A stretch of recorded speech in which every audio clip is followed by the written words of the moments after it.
Quand on parle des offrandes inventées, c'est-à-dire, c'est toute offrande qui n'ont pas de soubassement biblique. Ça vient de la tête de l'homme de Dieu. L'homme de Dieu lui-même, il a inventé cette offrande-là. C'est une offrande qui n'est pas prescrite dans la parole de Dieu. Les apôtres n'ont jamais prêché cette offrande-là. Je vous avais donné quelques exemples. Quand vous entendez par exemple l'offrande de grossesse, est-ce que vous comprenez? C'est une offrande inventée. L'offrande de provocation. L'offrande d'ouverture de l'année. Comme nous sommes en train d'aller vers la fin ici. Dans certaines églises, si vous vérifiez, on a déjà distribué des offrandes, entre guillemets, des enveloppes, pardon. On a distribué des enveloppes pour que les gens puissent mettre des offrandes, entre guillemets, des actions de grâce. C'est-à-dire, pour commencer l'année en bonté, il faut quoi? Il faut donner quelque chose à Dieu. Les hommes de Dieu qui le font, et ils le font chaque année, ce sont des gens qui ont des motivations impures. Ça ne vient pas de Dieu. Ça ne vient pas de Dieu. Je suis désolé, hein? En tout cas je suis désolé de le dire. Et ça fait très mal. Et chaque année vous verrez dans certaines églises, pour soutirer de l'argent aux poches des chrétiens. C'est ça ce qui se passe. L'offrande d'ouverture de l'année. Laissez les enfants de Dieu soient libres. Si un chrétien sent dans son cœur de pouvoir donner quelque chose à son Dieu, par rapport à tout ce que le Seigneur a fait dans sa vie tout au long de l'année, il veut manifester sa gratitude envers le Seigneur à lui, offrant une offrande d'action de grâce, que cela vient de ces chrétiens-là, des chrétiens lui-même. Mais l'homme de Dieu, toi l'homme de Dieu, tu ne peux pas inventer une offrande dans la Bible. Dire que l'offrande d'ouverture de l'année, ça existe où dans la parole de Dieu? Ça existe où? L'offrande d'ouverture de l'année. Vous allez voir sur certaines enveloppes, il y a une inscription, on a mentionné l'offrande d'ouverture de l'année, pour commencer l'année en beauté. C'est-à-dire, si tu ne donnes pas cette offrande, pour toi, l'année ne sera pas bonne. L'année ne sera pas bonne. Et c'est faux. L'année passée, on nous avait dit comme ça, pour commencer l'année en bonté. Mais il y a des chrétiens qui n'ont pas vu cette bonté-là, ce bonheur-là, tout ça, tout ce qu'on leur avait dit. Voilà, l'année 2025 sera l'année de ceci, sera l'année de cela, sera l'année de ceci. Il y a des chrétiens, là, on va encore les mentir cette année. Dans des réveillons, là, on va encore leur mentir. Arrêtons ça. Arrêtons ça. Les chrétiens n'ont qu'une année de grâce. Et nous allons festoyer cette année, pas ici sur la terre.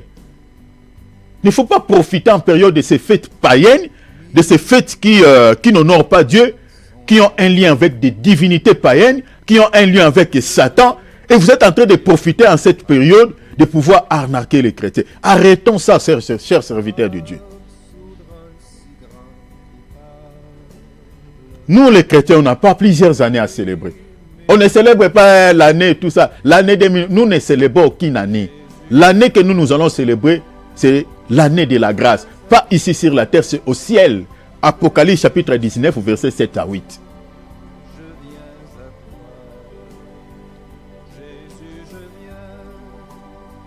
Pour commencer l'année à beauté. Si ça vient du cœur des chrétiens, il n'y a aucun problème. Les chrétiens l'avaient, bon, il dit, bon, je vais donner quelque chose à mon Dieu, de m'avoir protégé, voilà, pour m'avoir protégé tout au long de cette année, il a protégé ma famille, voilà, par rapport à tout ce que le Seigneur a fait dans ma vie, bon, je vais offrir quelque chose. Ça, il n'y a aucun problème. Mais toi, l'homme de Dieu, tu ne peux pas inventer une offrande, qui est l'offrande d'ouverture de l'année, pour commencer l'année en bonté. Donnez une offrande de provocation, une offrande qui va secouer Dieu sur son trône. Ma sœur, mon frère. Et là, vous voyez des chrétiens aveugles qui ne lisent pas leur Bible. Ils soulèvent des chaises. Ils crient des amens comme des coqs. Amen. Je nous avais dit ici qu'il n'y a qu'une seule offrande qui a provoqué Dieu au ciel. Une seule offrande qui a secoué Dieu dans le ciel. c'est l'offrande de l'agneau pascal. C'est cette offrande qui a secoué Dieu, qui a provoqué Dieu. Dieu, lorsqu'il a vu cette offrande être présentée devant lui.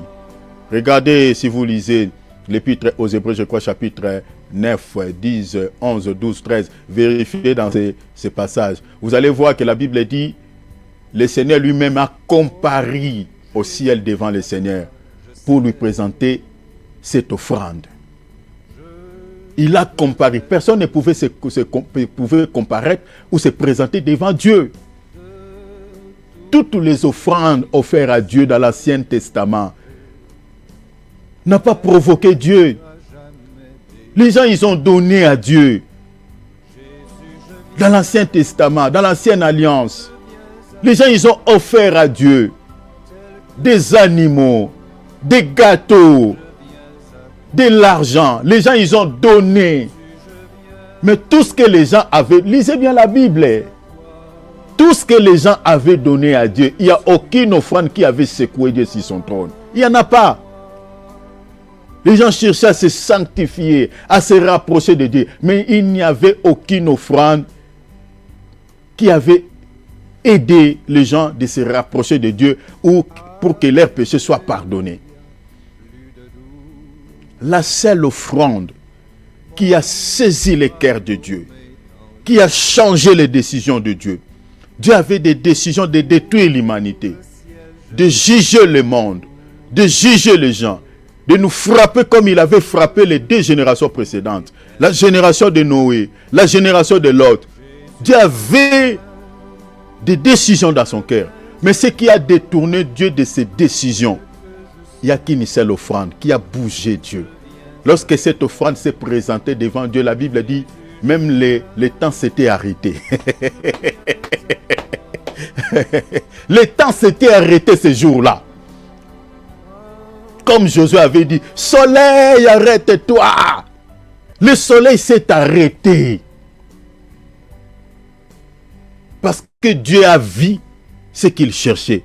Il dit, voici l'offrande que j'ai tant cherché. Lorsque Jésus-Christ s'est donné comme une offrande pour nous, Dieu s'est senti au ciel, il dit non, non, non, non, non. C'est bon. C'est ça ce que j'ai cherché. Je ne frapperai pas. Je vous accorde la grâce. La raison pour laquelle aujourd'hui on parle de la dispensation de la grâce, malgré tout le mal que nous faisons, mais Dieu use toujours de la patience envers nous. Cette offrande-là a permis même à nous, aujourd'hui, quand on parle au nom de Jésus, les démons partent. Quelle est la puissance que nous avons? On dit seulement au nom de Jésus, le diable obtempère. C'est grâce à cette offrande. C'est ça l'offrande qui combat même pour nous. Oh, bah, offrande de détrompe-toi. Tes offrandes ne combattent pas pour toi. Enlevez cette phrase dans ta bouche. Les offrandes que je donne, mes offrandes combattent pour moi.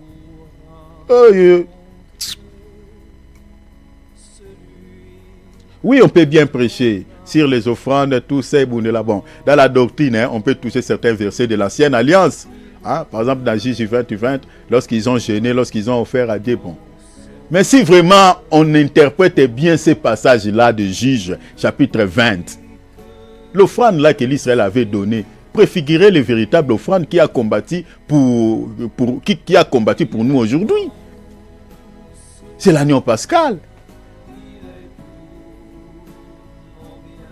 Offrande de Bundela Rabiso Yangwana. Lelo Yomoni Bitumba Pe Sili. On te cherchait à te tuer, à te faire du mal par les sorciers de votre famille ou les gens mauvais. Mais lorsque tu vas prier seulement Jésus, tu dis Seigneur sauve-moi, Seigneur délivre-moi. Vous allez voir cesser les faits. Exactement au Rwanda, au Salana, RDC. On dit cesser les faits, mais lui il continue la guerre. On dit cesser les faits, arrêter, lui il continue. Il continue à récupérer des territoires. Mais l'offrande dont nous parlons ici, l'agneau pascal, quand il s'élève sur son trône et dit arrête, il dit à Satan arrête, le diable s'arrête. Les seuls moutons diable à bangara mukilio, o ayoka kaye, soki nzamba lobi tika tika. Les seuls moutons Satan bangaka, ezaka Yesu. Le diable n'obéit pas à qui que ce soit. Le diable n'obéit qu'à Jésus. Regardez même dans la vie de Job. Pour pouvoir toucher Job, il a reçu d'abord l'autorisation. Donc tout ce que le diable avait fait dans la vie de Job, il avait quand même un fait de route. Hein? Il avait reçu quand même une autorisation auprès du Seigneur. Lorsque le Seigneur est venu, il dit, c'est fini, c'est fini. Le diable a arrêté. Il a arrêté.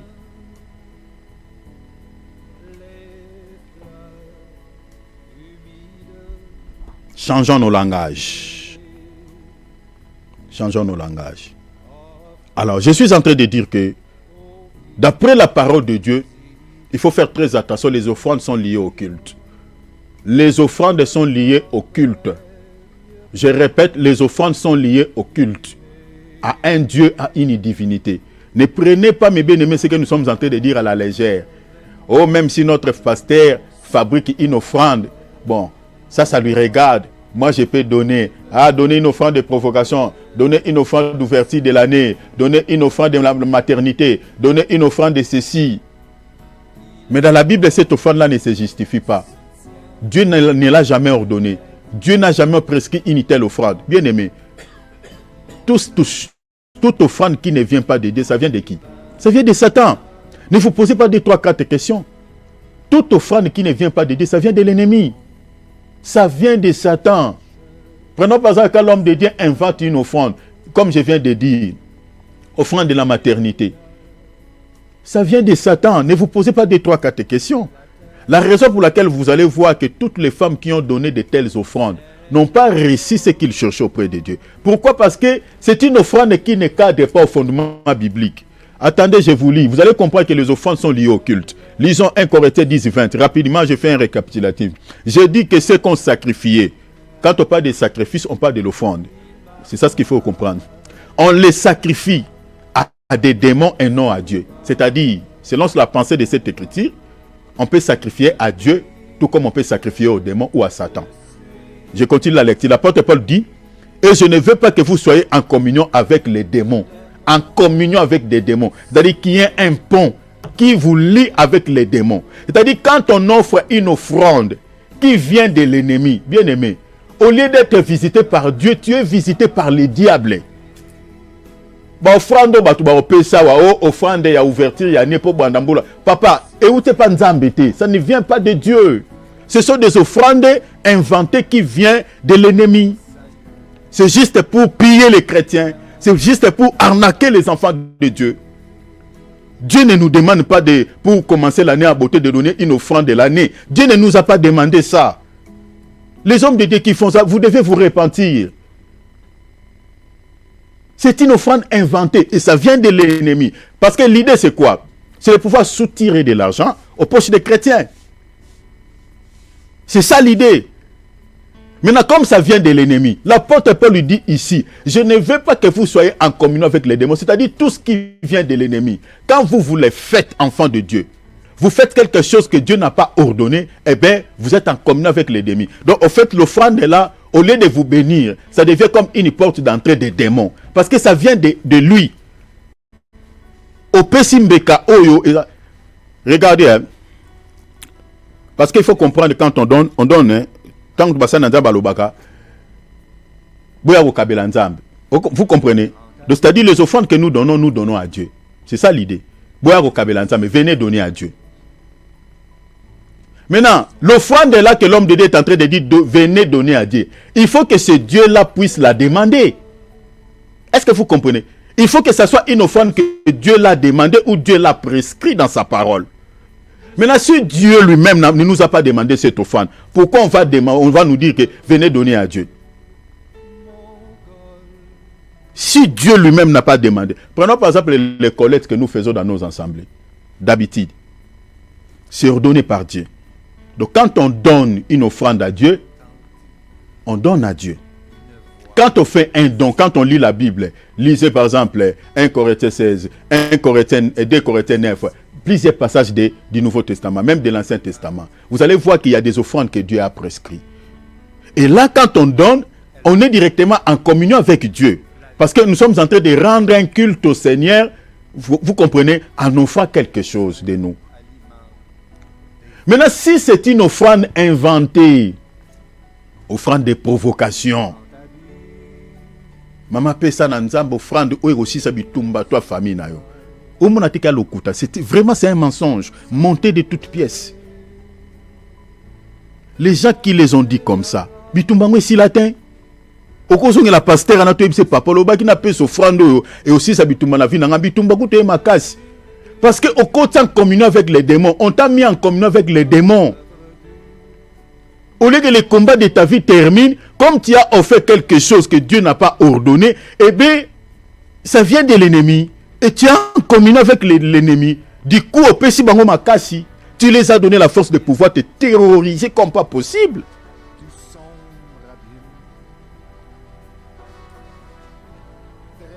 Des Chroniques, chapitre 13, verset 9.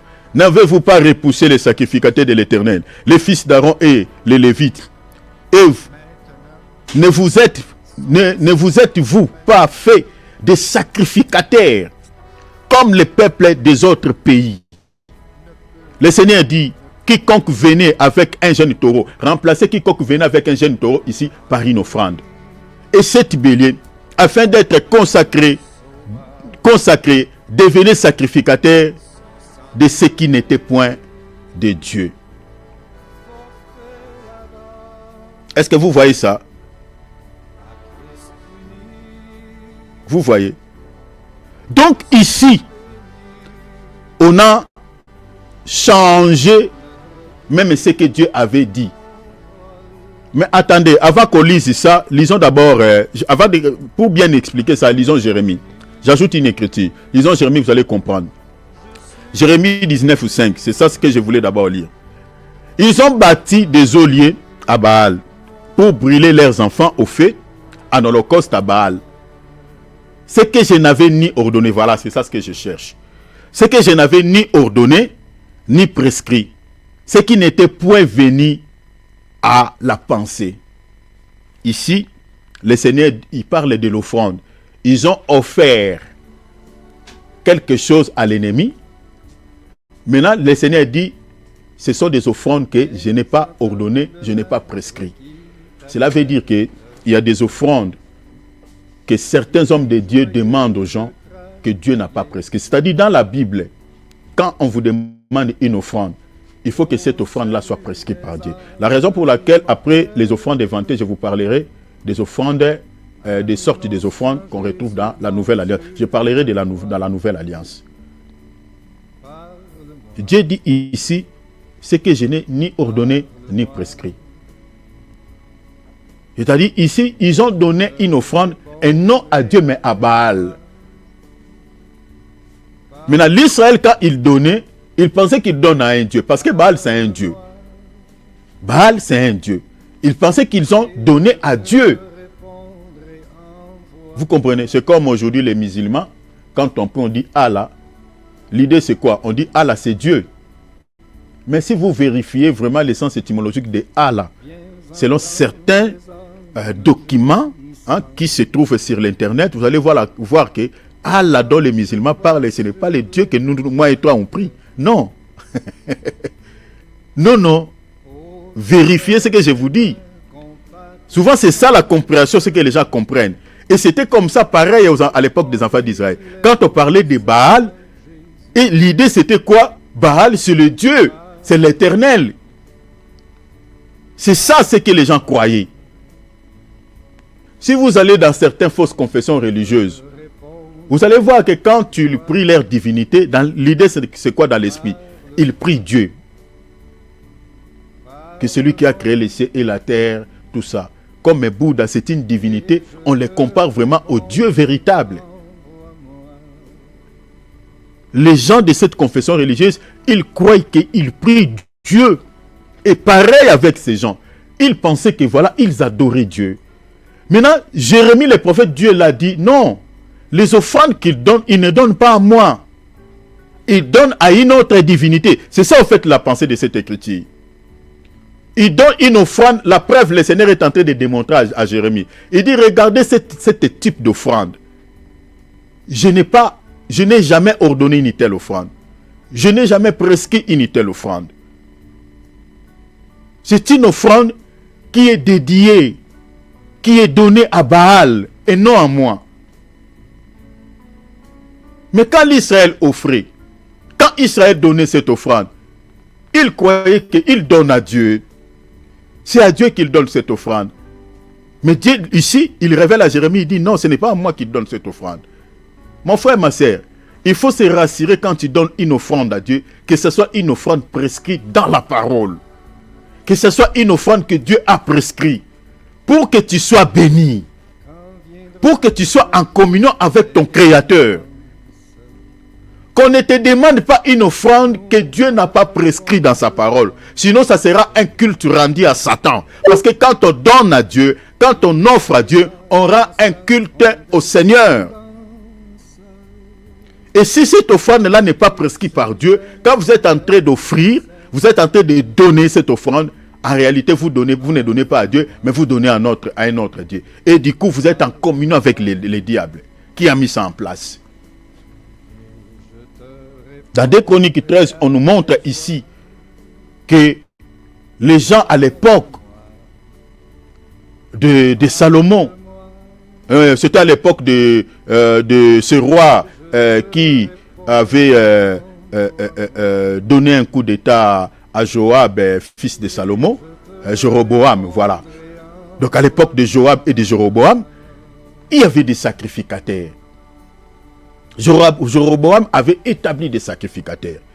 Et ces sacrificateurs-là n'étaient pas de la lignée d'Aaron comme Dieu avait prescrit. C'est-à-dire les gens venaient donner une offrande pour pouvoir devenir des sacrificateurs. Et le Seigneur est en train de s'inquiéter, de dire, regarde ce qu'ils font. Ils ont pris ces modèles où? Vers les païens, chez les païens. Les gens, pour pouvoir devenir des sacrificateurs, ils donnent des offrandes. Donc c'était des offrandes inventées. Parce que d'après la loi de Dieu, pour que quelqu'un devienne sacrificateur, il doit seulement remplir une seule critère, c'est-à-dire être de la lignée d'Aaron. Si vous n'êtes pas de la lignée d'Aaron, vous ne pouvez pas devenir sacrificateur.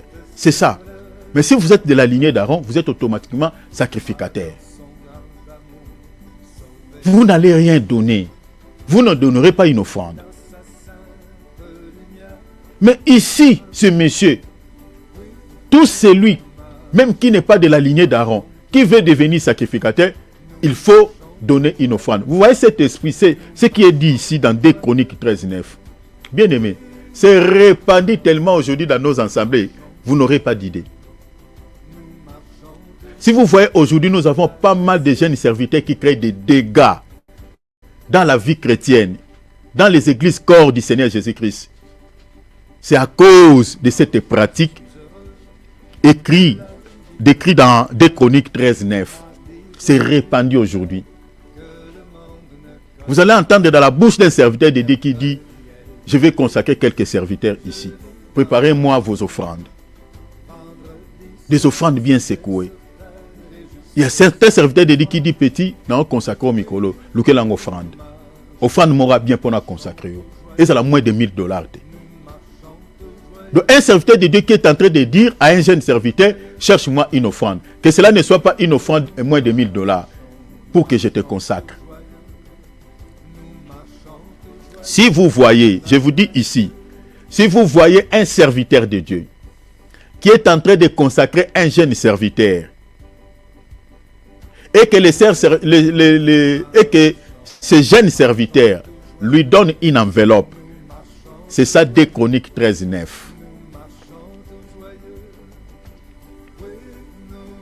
C'est ça 2 Chroniques 13:9. Cette consécration-là n'est pas reconnue par Dieu. Ça vient de l'ennemi. Ça vient de l'ennemi. Et ce serviteur-là n'est pas un envoyé de Dieu.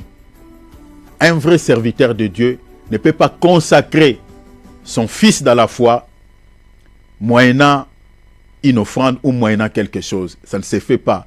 C'est anti-biblique. C'est anti-biblique. Mais aujourd'hui, c'est ça ce qu'on retrouve dans beaucoup des églises. Et ce sont des offrandes inventées par les faux prophètes. Inventées par les faux prophètes. Une autre offrande qu'on avait vue ici, inventée par les faux prophètes, c'était la dîme. La dîme en argent. Je ne parle pas de la dîme tout court, mais je précise la dîme en argent. La dîme en argent, c'est une offrande inventée par les faux prophètes. La dîme n'a jamais été de l'argent. Dieu a mis la dîme depuis la nuit des temps dans la nature. C'est-à-dire, la dîme a été toujours offerte à Dieu par les produits agricoles, avec des produits agricoles. La dîme n'a jamais été de l'argent. C'était toujours des produits agricoles, des plantes, des graines, c'était ce genre de choses. Des huiles, des animaux, c'était ça. Mais à l'époque où Dieu avait institué la dîme, l'argent existait. Je nous ai toujours dit ici que l'argent existait depuis l'époque d'Abraham. Abraham, pour pouvoir enterrer sa femme Sarah, je suis dans Genèse chapitre 25. Abraham avait acheté les champs de Macapel pour enterrer sa femme avec de l'argent. Vous comprenez? Avec de l'argent. La dîme, quand Dieu a institué la dîme à l'époque de Moïse, l'argent était là, l'argent existait. Mais posez-vous la question, pourquoi Dieu n'avait pas dit aux enfants d'Israël de pouvoir donner aussi un dixième de l'argent aux Lévites? Pourquoi Dieu n'avait pas dit ça?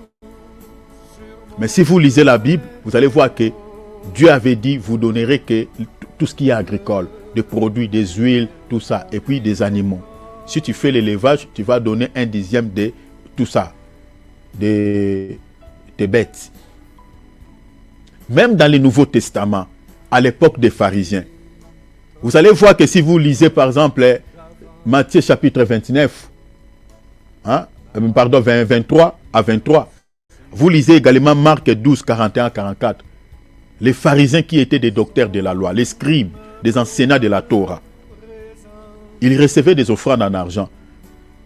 Mais à ce qui concerne la dîme, les pharisiens ne recevaient jamais de l'argent. Jamais. Malgré leur déviation par rapport à leur déviation doctrinale, par rapport à la Torah. Mais ces gens, ils avaient quand même cette connaissance, cette notion. Ils savaient que d'après la Torah, la dîme n'a jamais été de l'argent. Je vous donne l'écriture, j'ai dit Matthieu 23, 23. Le Seigneur est en train de leur dire, vous payez la dîme de la menthe, de la nette, du cumin. Vérifiez la nette, les cumins, regardez sur la toile. C'était des plantes, c'était des herbes. C'était des produits agricoles. On utilisait ça, les femmes utilisaient ça à la cuisine. Vous voyez? Les médecins récupéraient quelques plantes pour fabriquer les médicaments avec ces plantes. C'était des plantes. Mais à l'époque des pharisiens, l'argent existait. Mais nulle part, vous allez voir qu'on parle de la dîme où les pharisiens recevaient la dîme en argent. Ça n'existait pas. Ça n'existait pas. Ici, nous sommes dans le Nouveau Testament. Je vous donne l'écriture, Marc 12, 41, 44, Matthieu 23, 23. À l'époque des pharisiens, les collectes existaient en argent, existaient. Les gens venaient donner à Dieu des offrandes en argent. Lisez Marc 12, je répète, 41, 44. Mais posez-vous la question, pourquoi les pharisiens n'ont jamais mis la dîme, demandé la dîme en argent? Parce que c'était des docteurs de la Torah, ils savaient que Dieu n'a jamais réclamé la dîme en argent. La dîme a été toujours payée en nature. C'est pour cela, dans Matthieu 23, 23, on parle du dîme de la menthe, de la nette, du cumin, des plantes. Les gens donnaient des plantes comme un dixième aux pharisiens et aux scribes. Alors, la dîme que les chrétiens payent aujourd'hui en argent, celui qui l'a mis en place, c'est un monsieur qui s'appelait Cyprien. Cyprien, un prêtre, un évêque de Carthage qui a existé, qui a vécu entre 200 et 258. Ce faux prophète-là, il était un serviteur de Dieu, un prêtre de l'église catholique. Est-ce que vous comprenez déjà? Vous avez, je pense, l'idée ici. Il était un prêtre de l'église catholique, un évêque de Carthage, Tunisie antique. Vous comprenez? C'était une ville qui était proche de Tunis. L'évêque de cette... C'est lui, c'est les faux prophètes là. L'église catholique à l'époque faisait payer les gens, les chrétiens, la dîme. Après, je crois, vers 8e siècle, il avait aboli cela. C'est l'église protestante qui va récupérer cela. Vous comprenez, avant que l'église catholique les récupère, avant, je crois, au concile de 313 et puis concile de Nicée de 325, après la mort de Cyprien de Carthage, il y avait des rois et des conciles locaux qui avaient récupéré cette idée de Cyprien de Carthage pour continuer à financer les clergés et puis faire des œuvres caritatives. Vous voyez, faire le social, aider les gens qui sont dans la détresse. Vous voyez, l'idée, ce n'est pas mauvais, mais vous comprenez. Mais l'idée peut être bonne, mais si la chose que vous êtes en train de faire pour Dieu, Dieu ne l'a pas ordonné, cette idée-là devient péché, même si vous aidez les gens. L'idée n'était pas mauvaise. C'était pour aider les clergés, c'est-à-dire les serviteurs de Dieu qui s'étaient consacrés à l'œuvre de Dieu. Vous comprenez? Et puis, aider les réfugiés chrétiens, aider les chrétiens qui étaient dans la détresse, qui étaient malades, qui étaient emprisonnés. Vous voyez, aider toutes ces tendances confondues. On l'aidait avec l'argent de la dîme. C'est ça ce que Cyprien de Carthage avait laissé. Vous comprenez? Les rois et les conciles locaux l'ont récupéré, ils l'ont mis ça en place. L'église catholique va récupérer ça et il va abolir cela, je crois, vers 8e siècle. Les protestants vont récupérer cela, vous comprenez, jusqu'aujourd'hui. Jusqu'aujourd'hui. Et quelques églises de réveil. Mais la dîme n'a jamais été payée en argent. Jamais. À l'époque des pharisiens, je vous donne l'écriture, je réponds, je dis Matthieu 23, 23. À l'époque des pharisiens, je parlais à l'époque de Jésus, l'époque des pharisiens. Les gens payaient la dîme, mais ils la payaient en attire aux produits agricoles. Mais d'une part, les gens donnaient aussi à Dieu des offrandes en argent, mais non la dîme. Donc, la dîme en argent, c'est une offrande inventée par un faux prophète, que je vous ai donné le nom ici tout à l'heure, je reprends, Cyprien de Carthage, un évêque qui était de l'église catholique. Alors, un autre type d'offrande inventée aujourd'hui par les faux prophètes, la consultation prophétique associée à une offrande. En réalité, en fait, c'est une consultation payante, mais voilée. Vous comprenez? Voilée, il voile les langages, non, il faut donner une offrande. Vous voyez, avant d'être consulté par un faux prophète. Alors ici, c'est une offrande inventée. Je parle d'une offrande inventée dans cette dispensation de la grâce. Parce que il y a des versets bibliques que ces hommes de Dieu là utilisent, de l'ancienne alliance, de l'ancien testament. Parce que dans l'ancien testament, il y a des passages bibliques où vous trouverez que vous ne pouvez pas aller consulter Dieu via son serviteur les mains vides. Il y a plein de passages. Je vous donne en pensant, si vous lisez 1 Samuel chapitre 9 au verset 6 à 9, vous trouverez ça. 1 Roi chapitre 14, 2 à 3. 2 Rois chapitre 4 verset 42. Je vous donne seulement 3 pages, mais il y en a beaucoup. Les gens de cette époque savaient que quand vous voulez consulter Dieu via son prophète, il faut toujours amener quelque chose, apporter un présent. C'était comme ça à l'époque. Une parenthèse que j'ouvre, je la referme vite. Si un chrétien veut rendre une visite, consulter Dieu par son serviteur aujourd'hui, et que ce chrétien-là désire de bénir lui-même l'homme de Dieu, là, il n'y a pas un péché. J'aimerais préciser parce que souvent, il y a certaines personnes qui comprennent des choses un peu de travers. Ce n'est pas bon. Si un chrétien qui veut consulter Dieu via son ministre et qu'il désire de son propre gré de donner une offrande à ses serviteurs de Dieu, de bénir l'homme de Dieu avec une offrande en argent, avec le matériel, là, il n'y a pas un problème. Mais si c'est l'homme de Dieu qui met ça comme une doctrine, que tout celui qui veut visiter Dieu par lui, ou qui veut faire la consultation prophétique, doit toujours mettre de côté une offrande pour pouvoir remettre à l'homme de Dieu, ça devient un péché. Parce que c'est quelque chose, dans cette dispensation de la grâce, Dieu ne l'a pas ordonné. Parce qu'on ne les voit pas chez les apôtres. On ne les retrouve pas. On ne les retrouve pas. Regardez, je vous lis 1 Samuel, chapitre 9, versets 6 à 9. Vous allez voir que c'était des pratiques qui existaient dans l'Ancien Testament. Les serviteurs lui disent, voici, il y a dans cette ville un homme de Dieu, et cet homme de Dieu considéré, tout ce qu'il dit ne manque pas d'arriver. Allons-y donc, peut-être nous fera-t-il connaître les chemins que nous devons prendre. Les chemins que nous devons prendre. Verset 7. Saül dit à son serviteur, mais si nous y allons, que porterons-nous à l'homme de Dieu?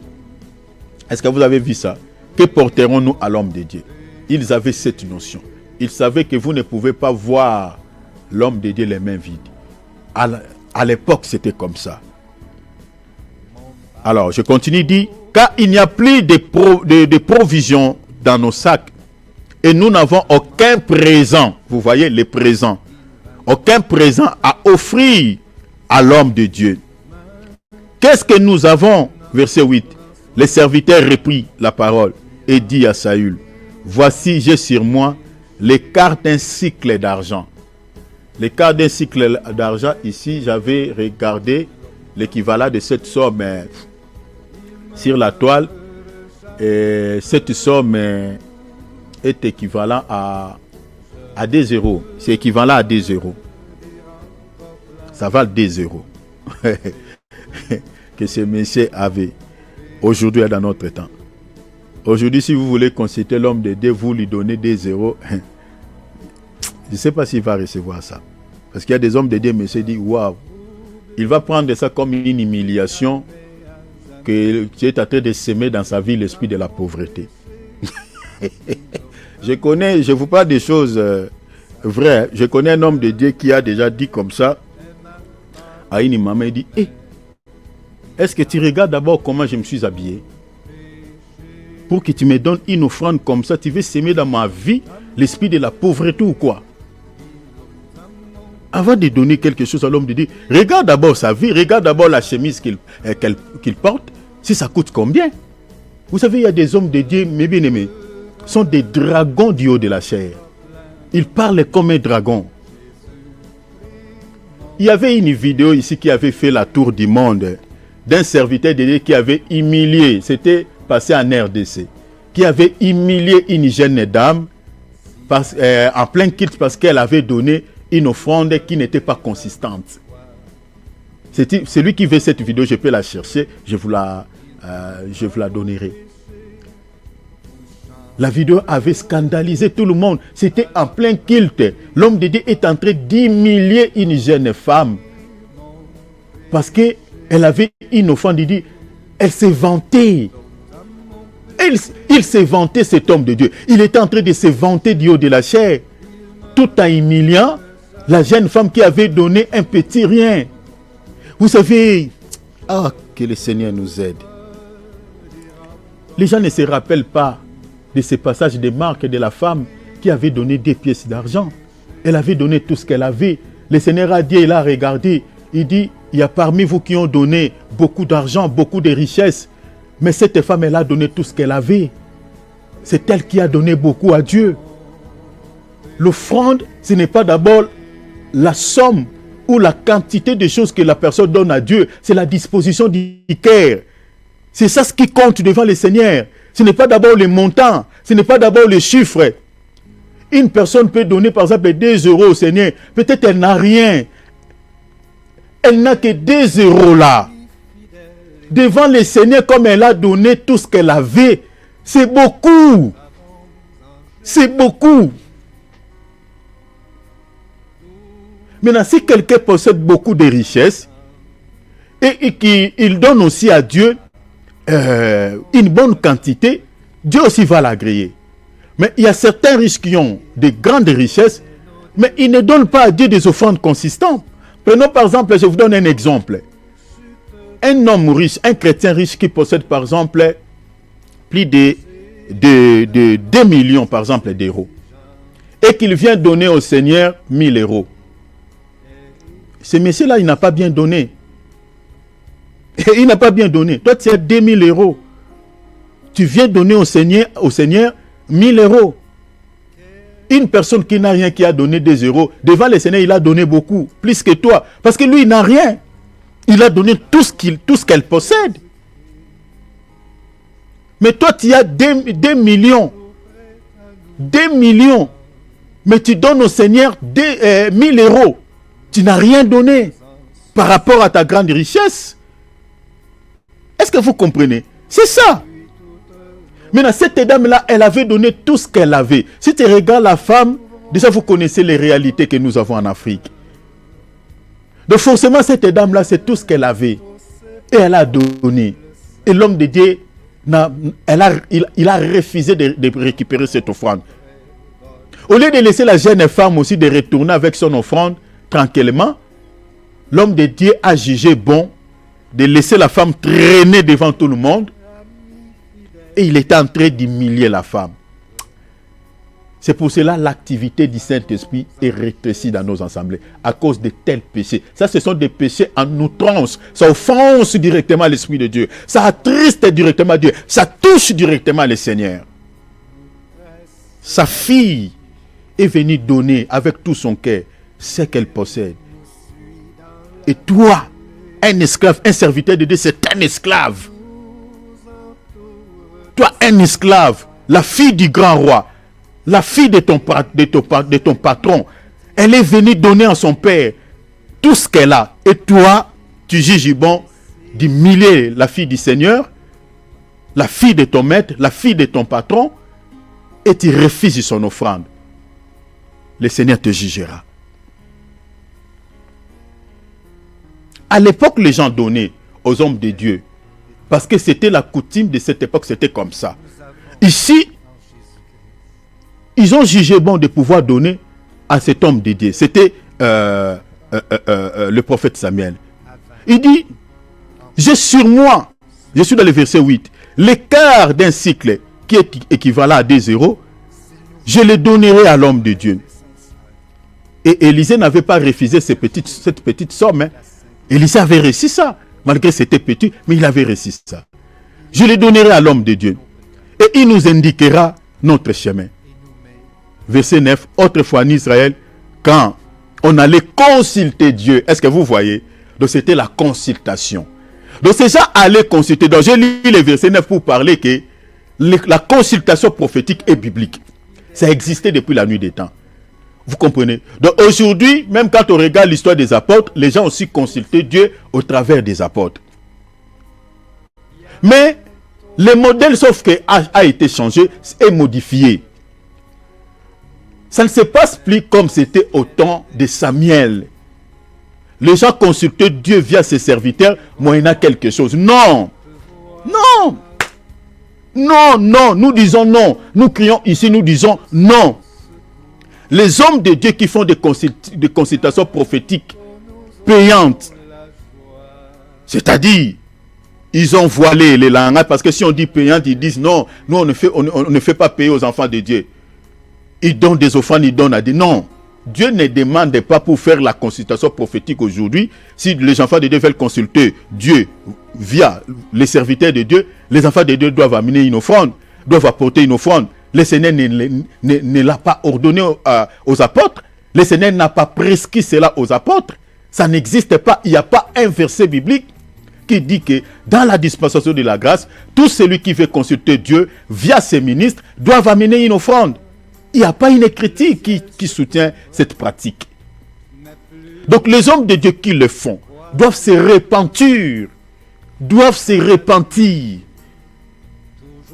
Dans cette dispensation, si un enfant de Dieu veut consulter son Père, veut consulter Dieu, au travers de son serviteur, il peut venir. Il peut venir les mains vides. Si cet enfant de Dieu juge de bénir l'homme de Dieu, il n'y a aucun problème. Mais toi, l'homme de Dieu, tu ne peux rien exiger. Tu n'exiges rien. Tu ne peux rien réclamer. Tu ne peux rien demander à cet enfant de Dieu qui veut consulter son Dieu par toi, de lui demander une offrande. Une offrande de consultation prophétique. Tu ne peux pas venir voir. Vous voyez, ce sont des versets comme ça qu'ils utilisent, les hommes de Dieu. Que tu ne peux pas voir venir auprès de l'homme de Dieu ou consulter Dieu via son serviteur les mains vides. Mais donnez-nous une écriture dans le Nouveau Testament. Un chrétien qui a consulté les apôtres, qui a consulté Pierre, qui a consulté Paul, qui a consulté les hommes de Dieu dans le Nouveau Testament, moyennant quelque chose. Ça n'existait pas. Ça n'existait pas. Dans le Nouveau Testament, il n'existe aucun passage. Aucun passage montrant des gens consultant un prophète en échange d'une offrande. Comme on le voit dans l'Ancien Testament, ça n'existait pas. Mais j'aimerais souligner quelque chose. Suivez-moi ici très bien. J'aimerais souligner quelque chose. Il existe quelques passages connexes. Soulignez cela. Connexes qui parlent, de recevoir un prophète en qualité d'un prophète. Vous comprenez? Honorer un serviteur de Dieu. Ou encore faire des dons pour soutenir le ministère d'un serviteur de Dieu. Il y a des passages. Je reprends. Parce que ça, il faut souligner. Parce qu'il y a certaines personnes qui peuvent penser qu'ils soutenaient un ministre de Dieu, ils soutenaient le ministère d'un homme de Dieu, et puis il dit, bon, je m'arrête parce que la Bible nous dit, non, ce n'est pas ça ce que je dis. Dans la Bible, il y a des versets qui nous montrent que on peut recevoir un homme de Dieu en qualité d'un homme de Dieu. Et puis les hommes de Dieu sont dignes d'un double honneur. Vous comprenez? Il y a des versets. Et puis on peut soutenir le ministère d'un homme de Dieu avec tout ce que vous possédez. Je vous donne des passages. Parce que ça, il faut le souligner. Parce que sinon, on n'est pas dans la vérité, ce n'est pas bien. Je suis dans Matthieu, ça c'est l'enseignement du Seigneur. Matthieu 10, 41 à 42. Ceux qui servent le Seigneur avec toute honnêteté, avec sincérité, qui prêchent bien la parole de Dieu, qui enseignent comme nous sommes en train de faire là, nous avons droit à la bénédiction. Si vous voulez me bénir, je ne refuserai pas. Mais je ne peux rien exiger aux enfants de Dieu, non. Si vous me considérez en tant que serviteur de Dieu, un prophète de Dieu, qui vous donne un vrai évangile, qui vous accorde le salut, si vous voulez soutenir mon ministère, vous voulez me bénir avec les sous, avec le matériel, ça sera les bienvenus. Il n'y a aucun problème. Je lis. Matthieu 10, 41, 42. Parce que nous faisons un grand travail. En tout cas, ce n'est pas facile aussi. Celui qui reçoit un prophète en qualité d'un prophète recevra une récompense des prophètes. Ça, c'est l'enseignement du maître. Regarde, je continue. Et celui qui reçoit un juste en qualité de juste recevra une récompense de juste. Verset 42 maintenant nous donne comment recevoir un prophète en qualité d'un prophète. Dans le verset 42 maintenant nous avons la réponse. Et quiconque donnera seulement un seul verre d'eau froide à un de ces petits, donc un de ces petits là, c'est-à-dire que ce soit un prophète ou un juste, parce qu'il est mon disciple, je vous le dis en vérité, il ne perdra point sa récompense. Quiconque donnera. Rappelez-vous, je vous avais dit ici, quand on lit la parole de Dieu, il faut veiller sur le langage de la Bible, veiller sur les mots. On ne dit pas quiconque payera, on dit quiconque donnera. Donc c'est-à-dire, ici nous avons la notion de la liberté. Vous comprenez? Parce que quand on donne, donner, c'est une action qui se fait sans obligation. Mais lorsqu'il est question de la dîme, quand on paye une dîme, c'est une action qui se fait avec une obligation. C'est pour cela qu'on dit, le Seigneur dit à ceux qui concernent la dîme, il dit vous payez la dîme de la menthe. Quand on paye, c'est une obligation. Mais ici, le Seigneur dit quiconque donnera. Vous voyez, quand on donne, c'est sans obligation. Donc, c'est important de souligner. Le Seigneur dit quiconque donnera un verre d'eau.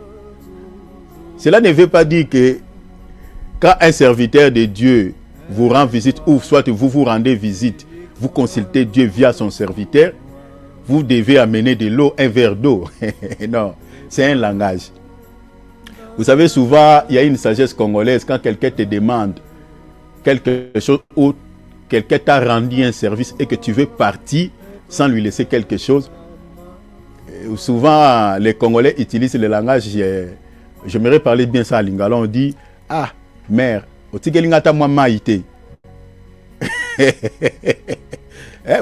Congolais, vous êtes là, vous avez déjà entendu cela, non? Les gens, mère, c'est-à-dire cette expression en français, mère, où tu pars, tu me laisses pas même de l'eau. Vous voyez, tu me donnes pas même de l'eau. C'est ça en fait le langage employé ici par le Seigneur. Donc quiconque donnera un verre d'eau à l'un de ses petits, c'est-à-dire de mes serviteurs, un verre d'eau, c'est une expression. C'est un langage allégorique. Mais le Seigneur ne dit pas que non. Si vous rendez chez un serviteur de Dieu, il faut amener un verre d'eau. Non. Donc tu peux lui donner quelque chose. Mère lukelanga ta moi mai. Mais mai wana zo senga yo mo zo comprendre que eza mai ya mai te donc zo senga nga quelque chose, eza langage voilé. Oko zo tam sous moi 5 € salini au pessier. Vous voyez? C'est-à-dire cette personne qui t'a rendu service, qui te demande de l'eau, donc toi-même tu sais qu'il ne te demande pas de l'eau, vraiment de l'eau à boire, mais il te demande un petit rien. Vous comprenez? Et tu peux récupérer peut-être un 5 €, 10 €. Si tu as des moyens, tu peux lui donner même 100 €, tu lui donnes. C'est ça ce qui explique, c'est tout. C'est ça en fait le langage employé ici. Quiconque donnera un verre d'eau froide à un de ses petits, c'est un langage. Ça peut parler de quelque chose, de l'argent, de matériel, de quelque chose. Pour les services que le Seigneur, le serviteur de Dieu est en train de rendre au Seigneur pour vous bénir. Donc tel que nous sommes là, vous pouvez nous bénir en tant que les serviteurs de Dieu. Si vous nous considérez en tant que prophètes de Dieu et que vous nous recevez dans vos cœurs en qualité de prophètes de Dieu pour l'œuvre que nous accomplissons pour le Seigneur et que vous jugez de pouvoir nous donner un verre d'eau, ça sera le bienvenu. Ça ne sera pas un péché. Vous comprenez? Ça, il faut le souligner. Parce que on peut aussi soutenir l'œuvre de Dieu. Je vous donne encore un autre passage pour comprendre le verre d'eau. Romains 12 ou 20. Regardez ici, on dit, mais si ton ennemi a faim, donne-lui à manger. S'il a soif, donne-lui à boire. Vous voyez? Ce sont des expressions de langage comme ça. Vous trouverez ça et là dans la Bible. S'il a soif, donne-lui à boire. Cela ne dit pas s'il a soif, donne-lui seulement à boire. Mais tu peux aider quelqu'un qui est dans la détresse. Ça peut être ton ennemi qui est dans la détresse, qui manque. Tu peux l'aider. Ce sont des expressions comme ça. Alors, donc, vous comprenez qu'on peut honorer un serviteur de Dieu, faire des dons, soutenir les ministères d'un homme de Dieu. Mais l'homme de Dieu lui-même ne peut rien exiger. Mais cela, les enfants de Dieu, comme je l'ai enseigné, ça doit venir des chrétiens.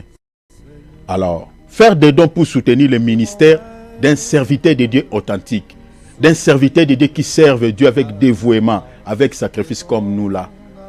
Comme le papa que je vous avais parlé ici, cet homme riche. Vu ce que je faisais pour le Seigneur, il avait jugé de me donner 100 000 €. Ce papa-là. Ah, Nzambiranga.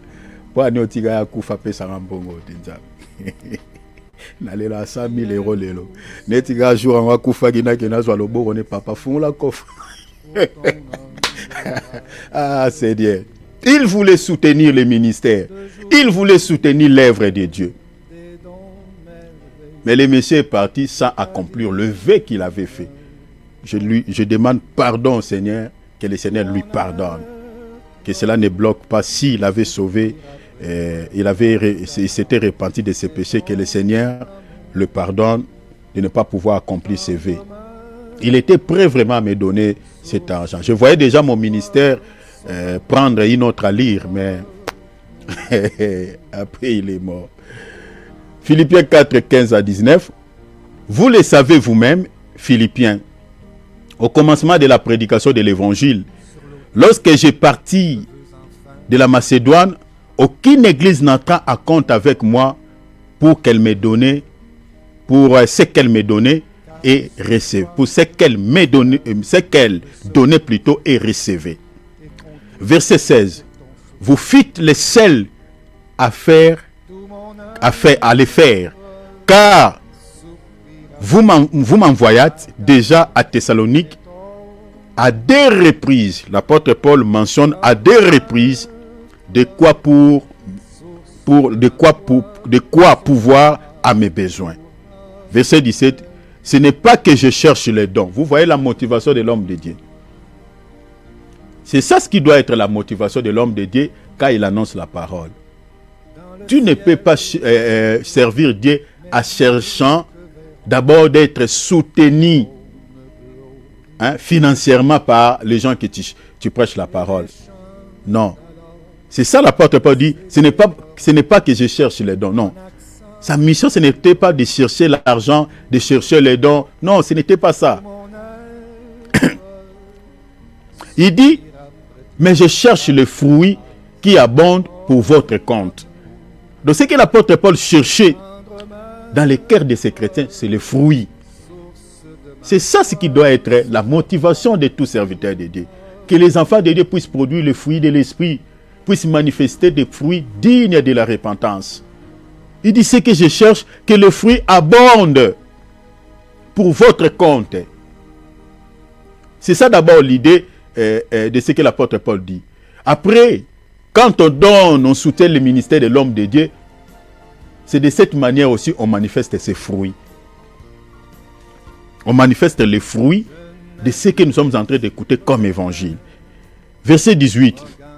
J'ai tout réussi. L'apôtre Paul affirme entre les mains de ces serviteurs de cet enfant, ces chrétiens qui s'appelaient, je crois, Épaphrodite. Il dit, j'ai réussi.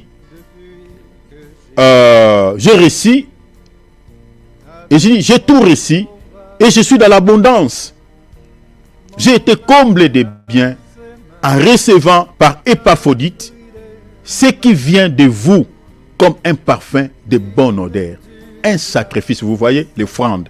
Un sacrifice que Dieu accepte et qui lui est agréable. Verset 19. Un nom et mon Dieu pourvoira à tous vos besoins selon sa richesse avec sa gloire en Jésus-Christ. Donc vous voyez ici les chrétiens de cette église de Thessalonique soutenaient les ministères de ces serviteurs de Dieu. Ils ne voulaient pas que l'homme de Dieu puisse s'inquiéter par rapport à l'argent, par rapport aux besoins matériels. À des reprises, ils ont envoyé des choses à l'homme de Dieu. De l'argent forcément, des matériels, des habits, des choses. Nous sommes, si vous considérez ce que nous sommes en train de faire ici, que nous sommes en train de faire un bon travail pour le Seigneur. Nous servons Dieu de tout notre cœur.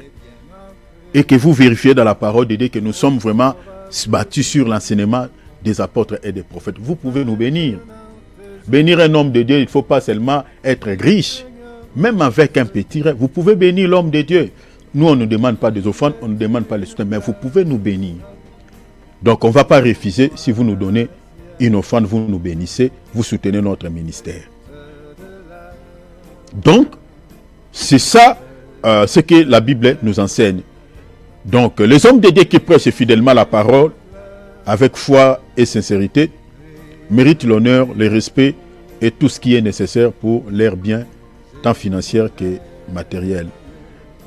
Donc, 1 Timothée 5, 17 et 18, que les anciens qui dirigent bien soient jugés dignes d'un double honneur.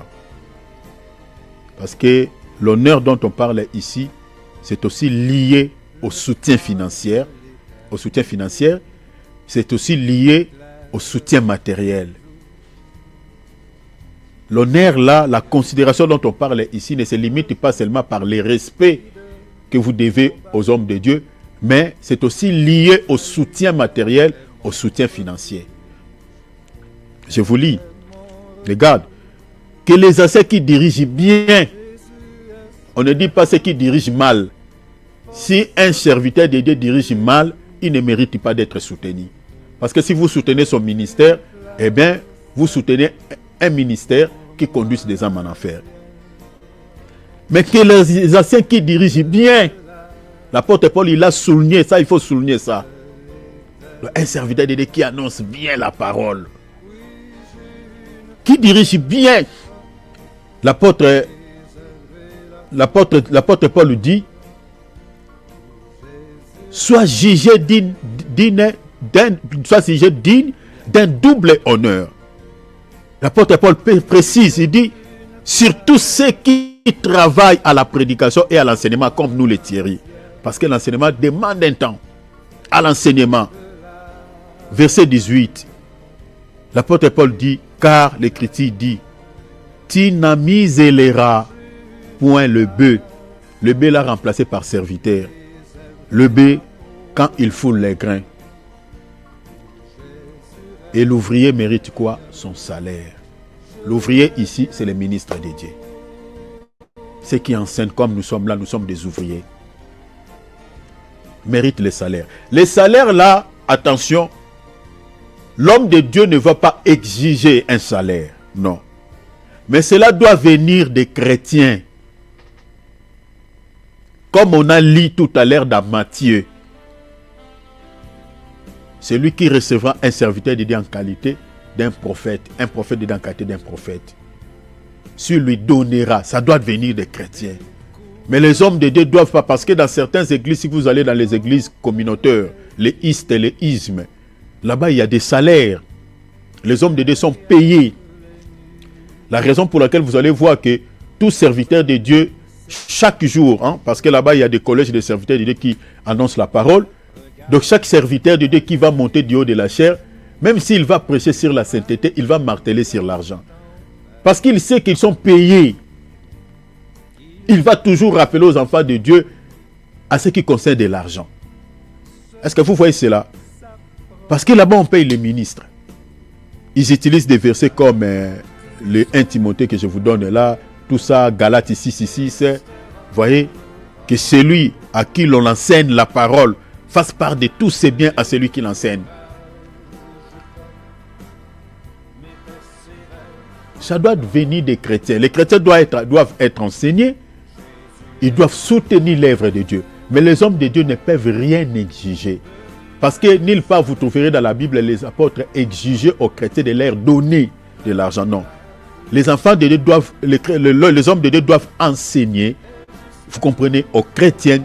Et les chrétiens au retour doivent faire quoi? Doivent comprendre cet enseignement et soutenir les hommes de Dieu. Parce que si vous ne les soutenez pas, si vous ne soutenez pas les ministères, leur ministère, l'œuvre de Dieu, eh bien, ils auront du mal à pouvoir faire certaines choses. Ils vont être bloqués à un certain temps. Donc, je m'arrête ici, on lit le dernier verset, 1 Corinthiens 9, 13 à 14. Ne savez-vous pas que ceux qui remplissent les fonctions sacrées sont nourris, voyez, c'est ça leur salaire, sont nourris par les temples. Que ceux qui servent à l'autel, on part à l'autel. Verset 4, on part à l'autel. Verset 14. De même aussi, le Seigneur a ordonné. Est-ce que vous voyez ça? Tout à l'heure, on avait lu dans Jérémie. Le Seigneur dit, ils sont en train d'offrir ce que je n'ai pas ordonné. Mais ici, l'apôtre Paul lui dit quoi? Le Seigneur lui-même a ordonné à ceux qui annoncent l'évangile de vivre de l'évangile. Est-ce que vous avez vu ça? Donc, tel que nous sommes en train d'enseigner là, je peux vivre aussi dans ce travail. Vous comprenez? Mais je ne peux pas exiger un salaire aux enfants de Dieu de pouvoir me payer, de pouvoir me donner avant de prêcher la parole. Non. La Bible ne dit pas ça. Parce qu'aujourd'hui, il y a les serviteurs de Dieu qui comprennent tellement, très mal la parole de Dieu. Je connais un serviteur de Dieu que je connais, qui exige, avant de prêcher la parole de Dieu, d'abord de l'argent. Il ne demande pas un montant, mais il dit, vous devez savoir ce que vous allez me donner. Mais je ne prêche pas gratuitement. Il faut me donner parce que moi, je vis de l'évangile. il exige de l'argent. Donc si vous n'avez rien, il ne va pas prêcher. Personnellement, David connaît ses serviteurs de Dieu. Il exige. Ce sont des écritures comme 1 Corinthiens 9, 13 à 14, que certains serviteurs de Dieu ont tordu son sens, pour réclamer une somme d'argent va d'annoncer la parole. Mais non. Non. On donne un enseignement aux chrétiens, comme je suis en train de faire. Comme je sers le Seigneur, je prêche l'évangile. La Bible dit quoi? Le Seigneur a ordonné que ceux qui annoncent l'évangile, de vivre de l'évangile. Les chrétiens savent, ils ont l'enseignement. Qu'est-ce qu'ils devaient faire maintenant? De soutenir les ministères de l'homme de Dieu, de bénir l'homme de Dieu avec le peu qu'ils ont. Mais l'homme de Dieu ne peut pas exiger cela parce que on ne les retrouve pas. Regardez tout à l'heure, on a lu l'apôtre Paul tout à l'heure dans 1 Corinthiens, Philippiens plutôt, chapitre 4, 15 à 19. L'apôtre Paul n'avait pas demandé aux chrétiens de Thessalonique de soutenir son ministère. Cela venait de ces chrétiens-là eux-mêmes. Vous comprenez? Ils avaient les enseignements, ils savaient que cet homme de Dieu, c'est un vrai serviteur de Dieu. Il fait bien le service de Dieu. Il nous bénit au travers de la parole. Donc nous devons également bénir l'homme de Dieu avec les biens temporaires. Ce n'est pas l'apôtre Paul qui avait commandé de l'argent, non.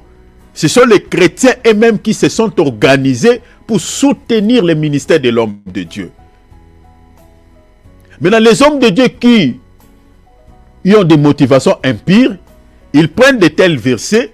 Maintenant, ils demandent aux chrétiens, avant de servir Dieu, ou ils demandent ça comme un droit, que vous devez d'abord me donner un sou, comme je viens de vous dire, un serviteur de Dieu qui a demandé de l'argent. Et il continue à le faire jusqu'aujourd'hui. Il demande un cachet, il demande un sou avant de prêcher la parole. Donc si vous ne lui donnez pas les sous de l'argent pour pouvoir prêcher la parole, et il ne va pas prêcher. Parce que lui, il dit que moi, je n'ai pas d'autre travail, donc je vis de l'évangile. Il utilise un tel verset. Et cet homme de Dieu n'a pas compris. Toi, va d'abord prêcher la parole. C'est aux chrétiens là de pouvoir penser à toi. Est-ce que vous comprenez, chers enfants de Dieu? Donc je m'arrête par là. On va continuer le dimanche, demain à 10h, heure de France, heure d'Afrique. Donc les chrétiens doivent comprendre que nous devons, chers enfants de Dieu, soutenir aussi les ministres de Dieu qui font bien l'œuvre de Dieu, qui font bien le travail, le service de Dieu, qui enseignent la parole, puis un évangile, puis s'ils vous bénissent, ils vous bénissent spirituellement, vous devez également les bénir aussi matériellement avec les biens temporaires. Donc il n'y a aucun péché. Mais si vous voyez l'homme de Dieu qui vous demande cela comme un droit, qui vous demande le sou, qui vous demande de l'argent avant de prêcher la parole, ne lui donnez pas. Ne lui donnez pas. Il va prêcher la parole, il va vous présenter la vérité comme je l'ai fait. Vous voyez, comme on a vu dans la Bible. Mais lui ne peut pas exiger un montant ou un salaire avant de servir Dieu. Non. Non, non. Un serviteur de Dieu qui fait ça, il ne comprend pas la parole et c'est un ouvrier trompeur, ce n'est pas bon. Alors, on va prier. Donnons toute la gloire au Seigneur. Remercions le Seigneur pour le temps que nous venons de passer dans sa présence.